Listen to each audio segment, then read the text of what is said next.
अस्सलाम वालेकुम नाज़रीन, ए न्यूज़ में आपका खैर मकदम है। आइए देखते हैं आज की ताज़ा खबर। हवा को ये पता नहीं होता कि उसने शहर जलाया है, लेकिन चिंगारी को ये पता होता है कि उसको शोला हवा ने ही बनाया है।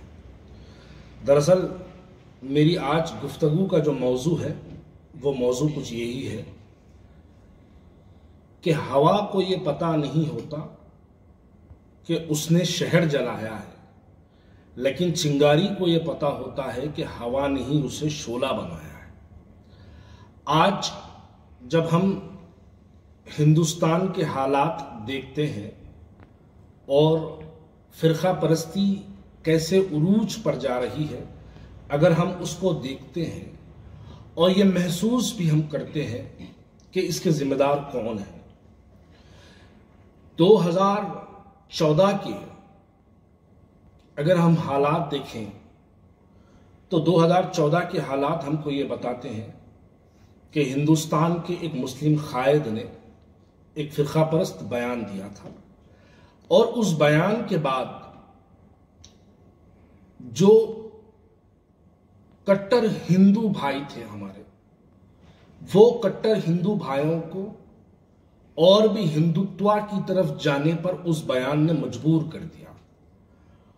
और हिंदुस्तान में कुछ ऐसे भी हमारे सेकुलर भाई थे, हिंदू सेकुलर भाई थे, जो मुसलमानों से किसी हद तक मोहब्बत करते थे, लेकिन उस बयान के बाद हमसे मुराद हम मुसलमानों ने उन सेकुलर जहन रखने वाले हिंदू भाइयों को भी इस बात से मजबूर कर दिया कि हम उनको मुसलमानों से नफरत करने पर यह बयानात उनको मजबूर करती है। और अगर इस पे ही मैं मौजू रखूं तो मैं आपको आगे भी चल के ये बात कहना चाहता हूं कि बाहैसियती मुसलमान मैं इस बात को भी मानता हूं कि मेरा दीन इस्लाम इस बात की भी इजाजत मुझे नहीं देता कि मैं किसी गैर मजहब के मानने वालों को, उनकी देवी देवताओं को, उनके पूजने वालों को मैं गलत कहूं, बुरा भला कहूं। इस बात की भी इजाजत मेरा दीन इस्लाम मुझे नहीं देता। और अगर दीन इस्लाम इस बात की इजाजत नहीं देता, अगर मेरे कुरान में इस बात की इजाजत नहीं है, अगर कोई इसका उल्लंघन अगर करता है, तो मैं समझता हूं कि मैं उसको मुसलमान भी नहीं मानता हूं। लेकिन अफसोस की बात है कि हम उनको कायद मानते हैं। अफसोस की बात है कि हम उनको अपना रहनुमा मानते हैं। अफसोस की बात है जो आदमी कुरान को नहीं मानता, मैं समझता हूं उसको मैं मुसलमान नहीं मानता। लेकिन अफसोस की बात है कि शहर हैदराबाद की आवाम उनको अपना रहनुमा और अपना लीडर मानते हैं। अब दरअसल वो बयान क्यों दिया गया, अब मौजू गुफ्तगू दरअसल यही है। मैंने जिस बात से अपनी बात की शुरुआत की है वो दरअसल यही है कि वो बयान क्यों दिया गया। वो बयान दरअसल इसलिए दिया गया कि हिंदुओं के वोटों को पोलराइज ना हो। बोलने का मतलब ये है कि हिंदू वोट डिवाइड ना हो, इसलिए ये बयान दिया गया। क्योंकि दरअसल आपको समझने वाली जरूरत है। देखिए, ये वीडियो पे अगर तनकीदें की जाएगी तो ये गलत है। अगर इस वीडियो को संजीदगी से सोचा जाएगा तो आने वाला हमारा जो मुस्तकबिल है, मेरी आने वाली जो 8 से 10 साल के दरमियान में इस हिंदुस्तान के आसमान के नीचे जो बच्चे जिंदगी गुजार रहे हैं, उन बच्चों के मुस्तकबिल को सोचने के लिए, उन बच्चों के कल को सोचने के लिए हमको संजीदगी से इस बात को सोचना होगा कि आखिर ये नफरतें कम कैसा होगी और आखिर ये नफरतें फैलाने वाले जिम्मेदार कौन हैं और नफरतें किस तरीके से फैलाई गई और किस तरीके से भारतीय जनता पार्टी को या फिरका परस्तों को ताकत पहुंचाने के लिए जो काम किया गया वो किस बुनियाद पर किया गया और कैसे उनको फायदा पहुंचा। और फिर हमारी क़यादत, जिसको हम एक मुस्लिम क़यादत मानते हैं, जिसको हम एक मुस्लिम लीडरशिप मानते हैं, उस लीडरशिप ने कैसे बीजेपी को फायदा पहुंचाया। मैं उसकी कुछ मिसालें आप लोगों के सामने दरअसल यहां पे आज देने के लिए आपके सामने आया हूं। उत्तर प्रदेश के अंदर एक इलेक्शंस हुए थे, असेंबली इलेक्शंस। उस इलेक्शंस में हमारी क़यादत यानी हैदराबाद की लीडरशिप वहां पर जाके उस इलेक्शन में अपना हिस्सा हासिल की थी। और उसके बाद आपने देखा कि वहां पर उन्होंने 36 कैंडिडेट्स को वहां पर इलेक्शन कॉन्टेस्ट करवाया और 36 कैंडिडेट्स को वहां पर इलेक्शन लड़वाया। जब 36 कैंडिडेट्स वहां पर इलेक्शंस लड़े तो एक मैं आपको मिसाल देता हूं, सरस्वती करके एक कॉन्स्टिट्यूंसी है, एक असेंबली कॉन्स्टिट्यूंसी है सरस्वती करके। सरस्वती में वहां पर एक भारतीय जनता पार्टी का एक कैंडिडेट था जो कि हमारा हिंदू भाई था, उसका नाम राम फिरान, जो कि आज उत्तर प्रदेश का एमएलए है। उसने टोटल वोटें लिए हैं 79,437 वोट्स उसने टोटल हासिल किए हैं। और उसी कॉन्स्टिट्यूंसी में समाजवादी पार्टी का एक कैंडिडेट था, उसका नाम है मोहम्मद रमजान, उसने 78,992 वोट्स उसने वहां से हासिल किए हैं। और उसी कॉन्स्टिट्यूंसी में मजलिस इत्तेहादुल मुस्लिमीन का भी एक कैंडिडेट था, उसका नाम है कलीम, उसने टोटल 2,933 वोट्स उसने हासिल किए हैं। अब आप सोचिएगा, बीजेपी से एक हमारा हिंदू कैंडिडेट है, बीजेपी से एक हिंदू कैंडिडेट है जिसने 79,000 वोट लिया, समाजवादी से एक मुस्लिम कैंडिडेट है, उसने 78,000 वोट लिया, और मजलिस इत्तेहादुल मुस्लिमीन का भी एक मुस्लिम कैंडिडेट है, उसने वहां से 3,000 वोटें हासिल की है।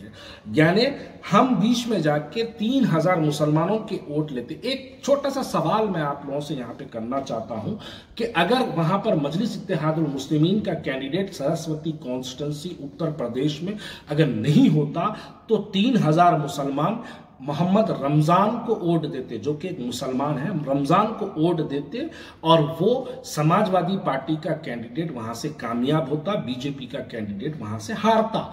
दरअसल असल मजलिस इत्तेहादुल मुस्लिमीन अगर उत्तर प्रदेश गई है, मजलिस इत्तेहादुल मुस्लिमीन अगर बिहार जाती है, मजलिस इत्तेहादुल मुस्लिमीन अगर कर्नाटक अगर जाती है, मजलिस इत्तेहादुल मुस्लिमीन अगर महाराष्ट्र जाती है, तो उनका मकसद सिर्फ यही होता है कि वहां पर जाके बीजेपी या शिवसेना को कैसे इलेक्शन जिताए, उसकी कोशिशों में मजलिस इत्तेहादुल मुस्लिमीन हमेशा वहां पर जाती है।